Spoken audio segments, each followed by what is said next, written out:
What I do for Young Life is I hang out with kids.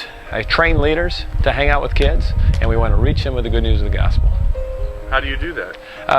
We do that through relationship, through humor, through just hanging out and being real with kids in a way that they can hear what we say. We earn the right to be heard. And earning the right to be heard is absolutely critical when you want to communicate the good news to kids. Now, are you dealing with like just white kids? I mean, what kind of kids you deal with? You know what? We're dealing with the kids that God brings our way. It happens to be that we deal with white kids, black kids, boys, girls. We deal with kids, whatever kids God brings us, because those are the kids that God's going to lead us to, right?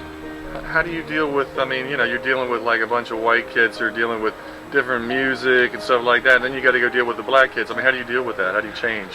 You know what? I tell you, we really don't change. I do not change. I'm just real and love them where they're at. It's not a matter of putting on airs or being different. It's a matter of loving those kids genuinely as they live. And it's being real with, you're right. There's certain cultural signals that you send in terms of acceptance, but it's not a function of being a different Paul. It's being a genuine Paul, but being genuinely interested in them personally.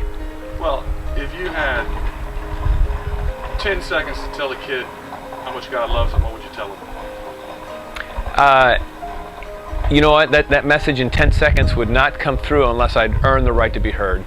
And you can't do that in 10 seconds. What does that mean, earning the right to be heard? Yeah, you called me on that one, didn't you, pal? Earning the right to be heard means that I've entered the world of these kids, and I've communicated to them over time my genuine interest in them by loving them right where they're at, and showing a genuine interest in who they are and what they're about. And it is... it's just being real with them in their world. And when you've been real with a kid in their world, they know that you are more interested in who they are than in what they can do for you. And that's earning the right to be heard, being interested in who they are, just as they are, and loving them just where they're at, in a way that they feel it and they believe you.